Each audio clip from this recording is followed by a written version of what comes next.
Alright everyone, we are off to see the new Rivian R2, get some hands-on time with it.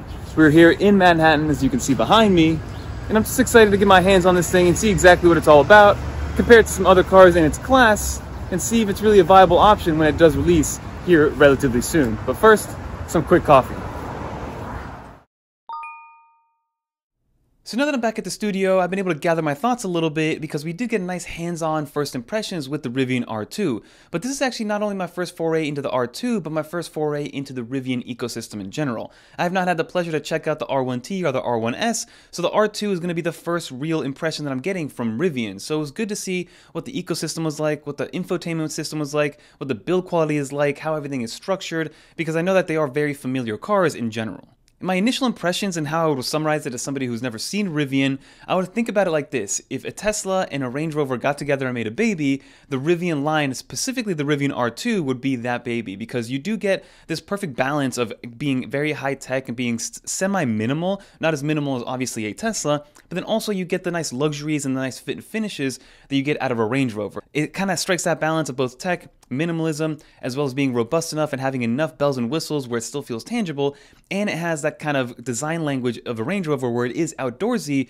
and you can take it out in the wild, but also it is a day-to-day vehicle as well. So I'm not really going to get into the specs of the Rivian R2 itself. I will mention that it's supposed to come out at $47,000 at the base price eventually. I don't know if that's going to be the actual model that we get in January of 2026, which is a scheduled release date for the first wave of Rivian R2s. You can put down and reserve a spot today for $100, and that is fully refundable. So if you guys do want to jump on there, go for it.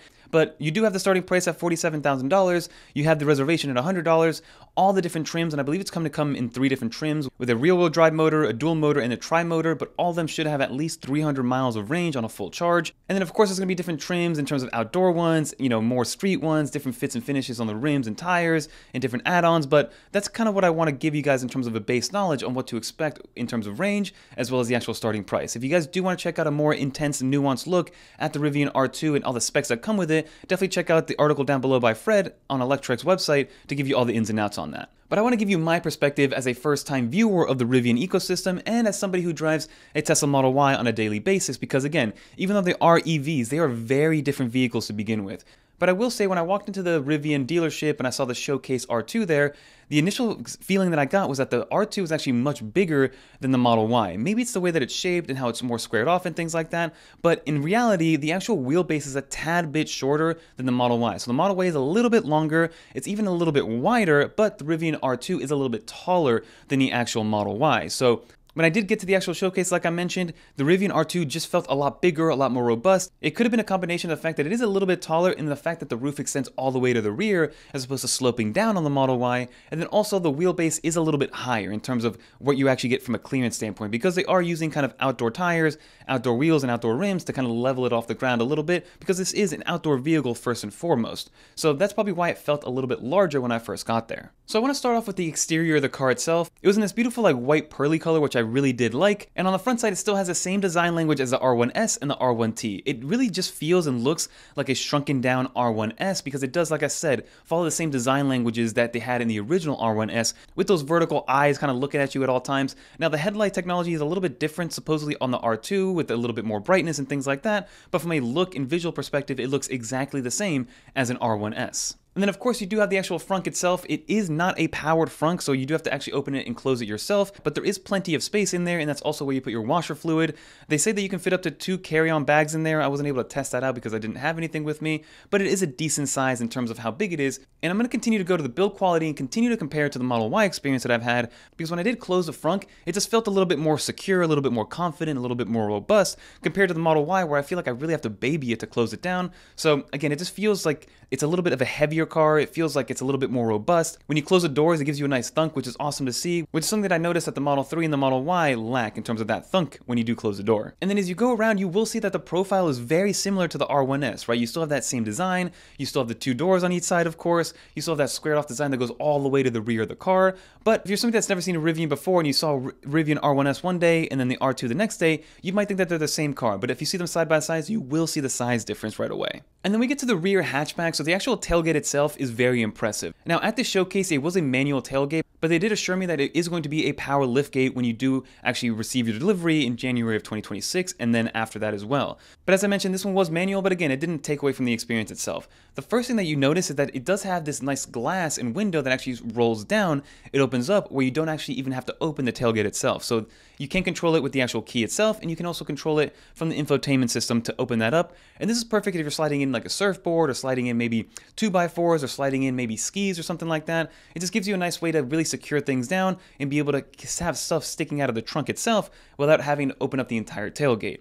And then on top of that, there is this little lifting table, kind of like a countertop situation, where they kept mentioning it's for you to be able to, lay your coffee down if you're outdoors, or maybe put your beer down if you're tailgating or something like that. And you can see here, I put my laptop on here. I'm about 5'11", so that actual height is perfect for like a standing desk height. And it does fit pretty much anything that you would put on a countertop table. They didn't tell me what the actual weight bearing capacity was, but I wouldn't be putting hundreds of pounds on here, but it did hold up my MacBook Air, it held up my coffee with no problem whatsoever. And then of course you can lift the tailgate, and on the inside you have a bunch of space because again, this is an EV. So not only do you have the trunk space of a regular kind of crossover SUV, but then you also have the sub trunk itself. And I would say that there's more volume in this car than there is in a Model Y because of the fact that it doesn't slope down like the Model Y. It stays squared off. And this is where I see that Range Rover comparison, right? It's more of a squared off design, gives you a lot more headroom, and you didn't feel claustrophobic when you were in there. Now this does not come with a third row option. So if you do need a third row, then you're gonna have to go with the R1S, but this does give you a lot of room in the trunk, and that does also translate to the second row of seating because you don't have to fit a third row, which we'll touch on in a second.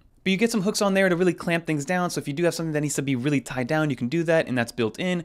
You also have, as you can see, the power outlet right there for power, and then you can also lay the seats completely flat down on both, not only the second row of seats, but then you can also lay down the actual passenger side seat completely flat if you have something that does entail or need that. And now as we get onto the interior of the car, this is where I was very impressed because like I keep mentioning, I'm so used to the very minimalist look of a Model Y and very kind of everything's done through the screen itself. And this brings all the good things that come from the Model Y and from Tesla's ecosystem, but also brings in all the other good things from legacy car makers. Like you do have some physical buttons and knobs that you can use and interact with, and honestly, they have been amazing. So when you sit down as a driver, you do have these two kind of scroll wheels. They are a little bit larger than you would think when you are in person, but I actually like the size because it gives you some confidence again when you're actually using it. And it's a perfect blend of hardware and software where it really kind of amends to exactly what you see on the software side. So for instance, if you're turning up the volume, you'll get clicks that happen more frequently because there's 30 different levels of volume. But if you're just navigating through the menu where there's only 6 or 7 menu options, the clicks are going to be farther apart, and it's going to be easier to navigate to each one of those because, again, it's marrying that hardware and software. So I was very impressed with how this was actually set up. The left side is to navigate volume as well as the rest of the UI, and on the right side is to navigate different drive modes, and it works the same exact way. And within just a few minutes, I got used to the R2, I got used to the software, I got used to how the actual scroll wheel worked, and it was very tangible, and I loved the way that it kind of just mended together with how I was able to use it. You still have the flashlight that's hidden away on the door itself, but they did omit the actual Bluetooth speaker compared to the R1S and the R1T, so if you do want a Bluetooth speaker, you're gonna have to go out and buy one yourself. But another thing that they have is now they have 2 glove compartments, which is something I've never seen. Normally, of course, most cars only have 1, but this one does have 2, where the one all the way to the right-hand side, right in front of the passenger, is enough and big enough to actually fit a 15-inch MacBook Pro to slide it right in there, and then the other one is a little bit smaller, but still very robust and very large to be able to fit everything that you would have in your car, maybe some documents, some gum and things like that. And then when it comes to the fit and finish of the actual build material in the car, it's a very comfortable seat. I'm not 100% sure of what material they were using. Some of it felt like Alcantara, some of it felt like leather, so I'm not 100% sure what they were using, but it was very comfortable and it feels premium, which was very important to me. And then on the back, as you can see here, we have our man Austin, who is 6'4", he actually works for Rivian. He actually had the driver's seat set up for his 6'4" frame, and then he also sat behind that actual driver's seat, and he also still had plenty of room. And that is because they were able to actually extend back a little bit further the second row of seats because they don't have that third row of seats to account for. So technically that second row has a little bit more foot space than the actual R1S second row has, which is, I think, an awesome thing to have for that kind of crossover mid-size SUV. So all in all, the experience was great. There weren't too many things, if at all, that really stood out to me as a negative thing. One thing I will say, and again, this is still very early because the actual production vehicle doesn't start until January of 2026, but they were babying this model a lot, right? They were very careful when they closed doors and when they closed the tailgate. They were very careful when they were rolling down windows and things. So they were babying this one because I don't know how many of these they have. If you are in the New York City area, this one will be at the Rivian dealership in the Meatpacking District until Saturday at the end of the day, and then it's going to move on and go somewhere else. And I believe they're just taking this car on tour. Again, they told me that they have at least one, and this one might be the only one that they have currently, so that's probably why they are babying the car itself a little bit. And then another thing that they were not able to show me with this model particularly, that they did not want to open up the charge port. Now, they are saying that it is going to be NACS, so it will be fully compatible with the Tesla charger. You're not going to need an adapter or anything like that. But unfortunately, they were not able to open the actual charge port, which I did wish I was able to see. And then the last thing they did assure me is that this is a working model. They were driving it around New York City all day yesterday, so it wasn't just a prototype model that didn't actually move, so that's also great to know. I do wish we were able to test drive it, and hopefully we get to test drive that thing soon. But all in all, I was very impressed, and I left there with making a reservation for an R2 myself. Now, it's still yet to be seen if I'm going to hold on to that reservation, but $100 that's fully refundable is an easy thing to do. Just reserve a spot for a 2026 Rivian R2, because honestly, I think it's a great car in terms of the headspace in the rear seats. And that's what I think really stood out to me. The rear seats, or the second row of seats, you get a lot more space for your passengers. You get a lot more space if you have a child with a car seat, because the roof on the Model Y does slope down so much that it gets a little claustrophobic. So in the actual R2, not only is it more squared off, giving you more actual headspace, but then also you have that amazing panoramic glass that goes all the way to the back of the truck, which alleviates any sort of sense of claustrophobia if you are sitting in the back seat for a long time. So that's another thing to take note of. It is just beautifully made in terms of how much airspace there is and just how open it feels, even though technically it is a little bit smaller than the Tesla Model Y. But that's going to do for this video. Thank you for Rivian for letting us kind of see this car in person and get some hands-on time with it. And I'm excited to see exactly what they end up doing as the year goes on. But if you guys want to watch more videos like this one, click on one of these right here. And until next time, I'm Fernando, and I'm out of here, everybody. Peace. Like I said, Fred's article is great. Definitely check it out down below to get all the nuanced details on this car.